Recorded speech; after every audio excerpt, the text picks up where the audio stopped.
Un groupe d'amis transforme une maison abandonnée en attraction hantée, mais réveille sans le savoir un sombre secret. Ils découvrent vite que certains cauchemars sont bien réels, et qu'ils sont piégés à l'intérieur. Une légende urbaine raconte l'histoire glaçante d'une femme qui donne naissance à un petit garçon avec une grave malformation des mains. Le médecin informe les parents que même si la condition est incurable, elle confère à l'enfant une force surnaturelle. Au fil des années, le jeune Papé peine à se faire des amis à cause de son apparence. Les autres enfants se moquent de lui pour sa différence, et seule une fille prend sa défense. Un jour, submergé par la rage, il saisit l'un de ses agresseurs par le cou et lui ôte accidentellement la vie. Cet acte horrible effraie les autres enfants, et pousse la mère à l'enfermer dans leur sous-sol par crainte pour la sécurité de tous. Dans l'obscurité, Papé découvre un ami mystérieux qui communique par lettres et joue avec lui. Pendant ce temps, la nouvelle de l'incident terrifiant se propage rapidement et une foule en colère se rassemble devant leur maison. Les villageois, guidés par la peur et la haine, mettent le feu à leur demeure. Alors que les flammes ravagent le bâtiment, Papé tente désespérément de sauver son ami inconnu, mais la porte ne bouge pas. Il parvient à s'enfuir vers le lac, mais quand les villageois regardent depuis le quai, ils le voient sombrer dans les eaux. Son corps ne sera jamais retrouvé. Des années plus tard, dans les bois près du fameux lac, un homme nommé Alan rappelle à Sherry, sa petite amie, et à Mia, chargée de filmer, qu'ils doivent prendre leur chaîne d'horreur au sérieux, car ils peinent à atteindre même sans vue. La camérawoman, toutefois, se sent mal à l'aise avec leur dernière idée de vidéo. Le garçon ignore ses inquiétudes, impatient d'explorer la légende urbaine de Papé. À la tombée de la nuit, Mia commence à filmer le couple qui raconte l'histoire de Papé. Soudain, elle aperçoit quelque chose au loin, mais les deux rejettent sa peur. Déterminés à capturer du contenu authentique, ils s'aventurent dans la maison abandonnée de Papé et descendent au sous-sol. La camérawoman choisit de rester dehors dans l'espoir d'enregistrer des sons étranges dans les bois. Dans la cave, Alan continue de narrer à voix basse et pleine de suspense. Pendant ce temps, Sherry propose de filmer une scène intime pour attirer plus de spectateurs. Le couple se déshabille et fait l'amour devant la caméra. Sans qu'il le sache, Mia erre à travers les bois brumeux, entendant des pas non loin. Au loin, une silhouette massive l'observe en silence depuis l'autre rive. Un murmure dans son casque lui glace le sang. Avant qu'elle ne puisse réagir, Papé, désormais adulte, l'attaque par surprise et lui écrase le crâne sous sa botte. À l'intérieur, l'ambiance joueuse de Sherry vire à l'horreur quand une main monstrueuse lui transperce l'abdomen. Alan, choqué, la regarde s'écrouler et mourir rapidement. Pris de panique, il s'enfuit, cherchant désespérément une sortie. Sans issue, il se cache dans l'ombre, retenant son souffle alors que le bruit de chaînes lourdes se rapproche. Au moment où il pense que le danger est passé, il tombe sur Papé qui l'attendait dans l'obscurité. D'un coup violent, le colosse lui fracasse le genou, le rendant impuissant. La proie se débat, réussit à l'étourdir temporairement, et grimpe vers l'échelle. Mais sa jambe brisée cède, et quand le chasseur reprend ses esprits, il le saisit par la gorge et lui écrase le visage jusqu'à ce que ses yeux éclatent.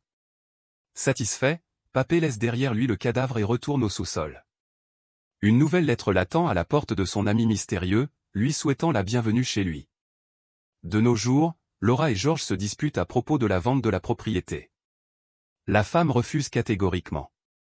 Son mari lui rappelle qu'ils ont du retard dans les paiements et qu'un de ses collègues est déjà mort après avoir possédé la même maison, mais elle reste inflexible. Leur fille Tara intervient pour mettre fin à la discussion et annonce qu'elle part. Le couple met sa querelle de côté pour lui dire au revoir chaleureusement.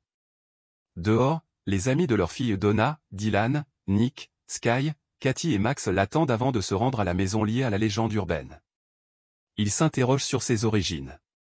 Tara révèle qu'il prévoit de transformer la maison abandonnée en attraction hantée. Quand Max demande comment elle a été acquise, elle explique que Madame Aster, une vieille amie de la famille, l'a donnée à sa mère avant de mourir. Le groupe voyage pendant plus d'une demi-journée, lorsqu'un incident inattendu se produit. L'une de leurs voitures heurte un homme sur la route. Tara et Dylan se précipitent pour vérifier son état, mais au lieu d'être blessés, l'homme est furieux et les gronde pour avoir roulé trop vite dans une zone où ne se trouve qu'une vieille maison maudite. Lorsque l'adolescente lui dit que ses parents possèdent désormais l'endroit, l'homme ricane et les avertit des sombres rumeurs qui entourent la région avant de s'en aller. Pendant ce temps, leurs amis, qui ont pris une autre voiture, arrivent les premiers à destination. Le groupe trouve la maison entourée de rubans de sécurité, et il n'y a aucun signal téléphonique dans la zone, ce qui inquiète certains mais excite d'autres. Tara les rassure, ce n'est que pour quelques jours, et elle les incite à entrer avec leur sac. Sur le lac brumeux, Papé émerge d'un petit bateau, une pipe de maïs coincée entre les dents, le visage et la chemise couverts de sang. De loin, il sent des intrus chez lui. À l'intérieur, Dylan remarque que sa petite amie a du réseau et l'interroge à ce sujet. Elle admet que c'est possible à certains endroits, notamment dans la cabane. Lorsqu'il la confronte au fait d'avoir menti aux autres, elle avoue qu'elle voulait qu'il se concentre sur le travail. Avant qu'il ne puisse répondre, Tara les interrompt, inquiète de la météo qui prévoit du brouillard épais et des journées plus courtes toute la semaine. Stressée par l'installation de l'attraction hantée dans les temps, elle panique et ne sait pas comment motiver tout le monde. Le garçon la rassure en lui promettant de rester à ses côtés à chaque étape, et elle se blottit contre lui. Sur le lac, le pêcheur qu'ils avaient heurté se retrouve seul quand, soudain, Papé lui enroule une chaîne autour du cou, le faisant s'étouffer dans son propre sang et mourir dans d'atroces souffrances. De retour à la maison, le groupe partage un repas tardif.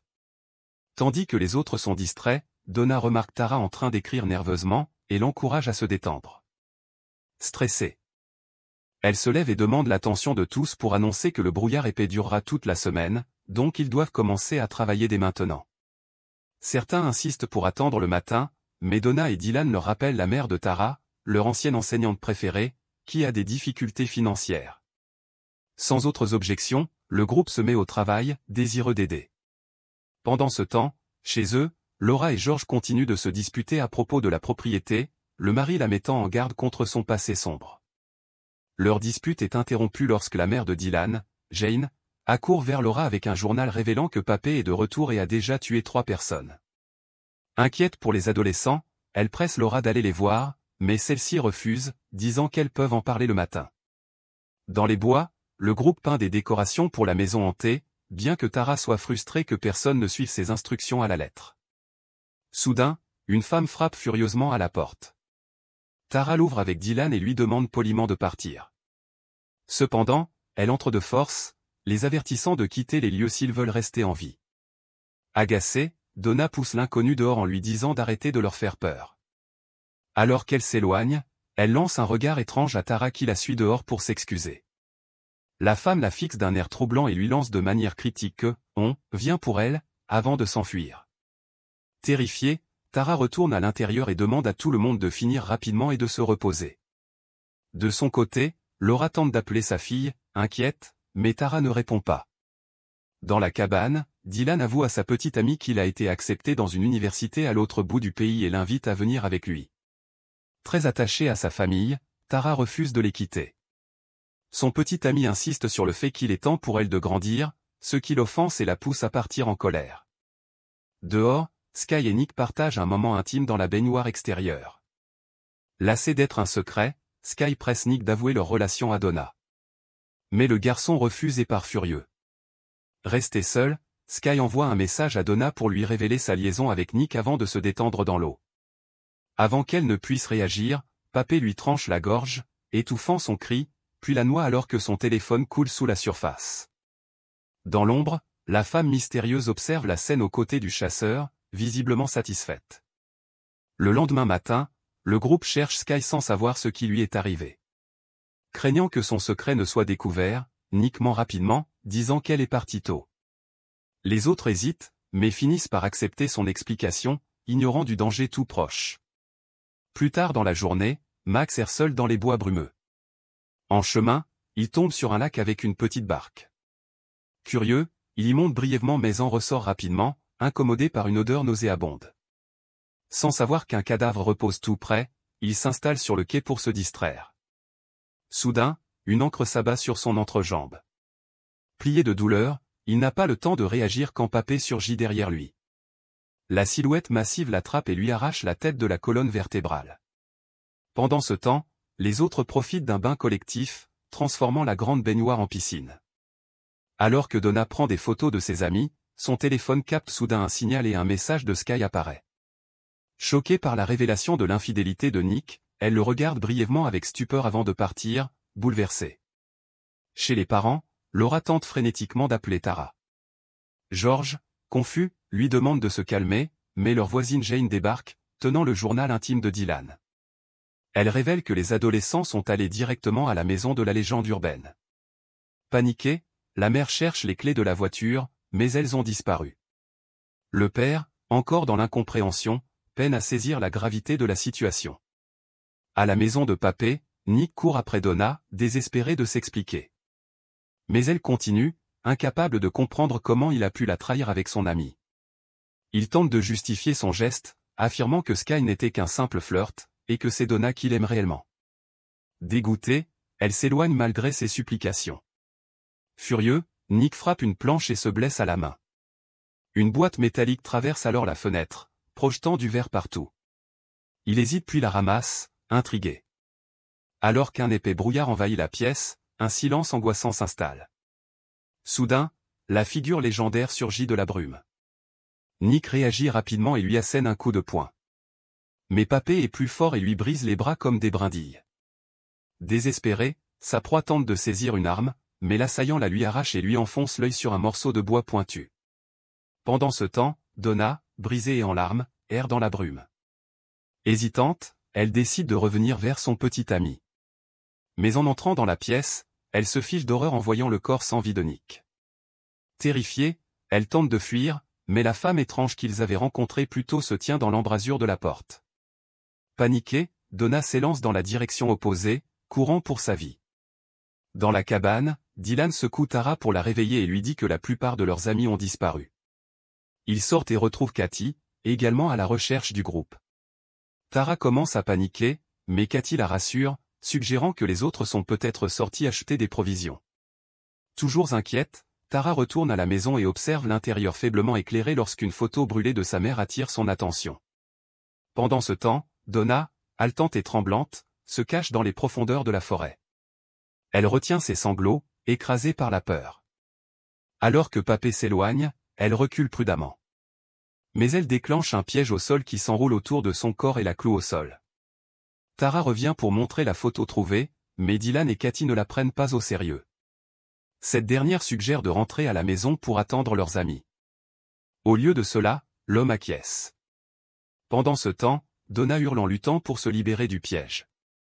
Une lumière aveuglante brille soudainement sur elle tandis que le bruit d'un moteur rugit.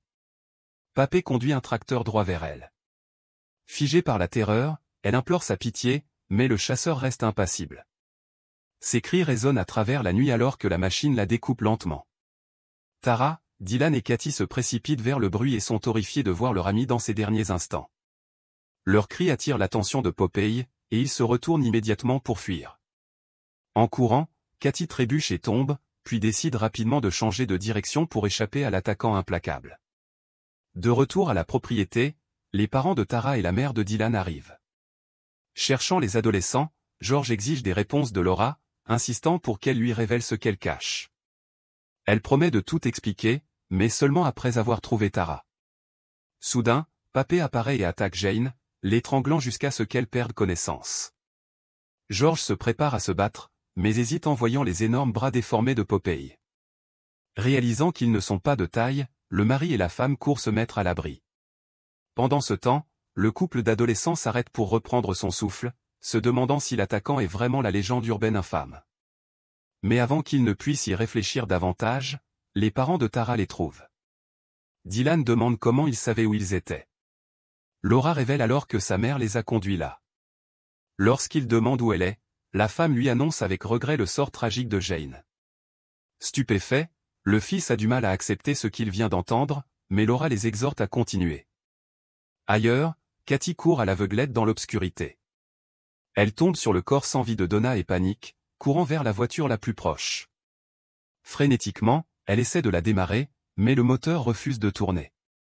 En levant les yeux, elle voit Papé debout devant la voiture, la regardant.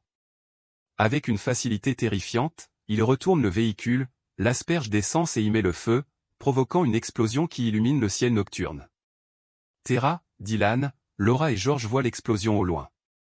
Cependant, le coupable les repère également et commence à les poursuivre, les forçant à fuir. À l'intérieur de la cabane, le mari en a assez et exige la vérité de sa femme. N'ayant pas le choix, elle avoue que l'homme qui les chasse est Johnny, le vrai nom de Popeye, l'un de ses élèves il y a des années. Après sa mort, elle a été hantée par des cauchemars, tout comme le reste de la ville. Le seul moyen d'arrêter la terreur était de reconstruire la maison et de s'assurer qu'elle ait un seul propriétaire. Ils ont décidé de choisir des personnes par ordre alphabétique pour hériter de la propriété. Mais le premier propriétaire a connu un sort horrible. Et maintenant, c'était son tour. Elle révèle que Johnny était constamment harcelé, mais que Tara était la seule à l'avoir jamais défendu. Craignant pour la sécurité de sa fille, elle a pris une décision terrible. Elle a orchestré l'incendie qui a brûlé la maison de Johnny, croyant que cela protégerait la ville. Soudain, la femme étrange de tout à l'heure entre dans la cabane et poignarde Laura sans hésitation. Pour venger sa femme, George se jette sur elle, mais elle le poignarde à plusieurs reprises dans l'estomac. Alors que le père s'effondre, la femme se tourne vers Tara avec une expression glaçante. Elle lui dit de ne pas bouger, insistant sur le fait que Papé ne lui fera pas de mal parce qu'il l'aime. Il y a une dévotion tordue dans sa voix, comme si elle croyait vraiment que l'adolescente était spéciale pour lui. Elle se présente ensuite comme Olive, la sœur oubliée de Johnny, et révèle qu'elle a été enfermée dans le sous-sol étant enfant. À l'époque, il était le seul à la nourrir après que leurs parents les aient abandonnés.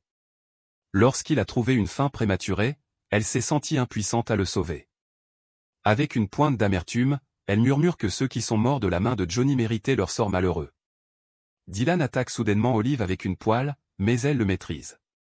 Alors qu'elle est sur le point de le poignarder, Tara l'asperge de carburant, donnant aux survivants une chance de s'échapper. En essayant de fuir dans la forêt embrumée, la sœur de Popeye attrape Tara par les cheveux et la jette au sol. Submergée par la jalousie, elle commence à l'étrangler. Heureusement, Dylan réagit rapidement. Il lance un briquet sur la femme étrange. Enveloppée de flammes, elle hurle de douleur alors que le feu la consume. Juste à ce moment, Papé apparaît et ôte instantanément la vie de Laura. Puis il se tourne vers Tara, répétant son nom encore et encore. Soudain, il lance son encre sur son petit ami et le brutalise alors qu'il lutte pour se défendre. L'ami repère le tracteur et saute immédiatement dedans pour démarrer le moteur. Alors que l'homme s'approche d'elle, Dylan utilise la chaîne de son arme pour piéger ses pieds. Finalement, le tracteur avance, tirant Popeye dans ses lames tranchantes et le déchiquetant. Tara, maintenant couverte du sang du coupable, s'approche de Dylan et ils s'étreignent. Essayant de tourner la page, elle jette le porte-clés en forme d'encre dans le lac, mais au lieu de couler, il est soudainement renvoyé vers elle. Avant qu'elle ne comprenne ce qui se passe, une silhouette sombre apparaît derrière elle. Popeye, indemne et toujours en vie, sort de l'ombre et la saisit.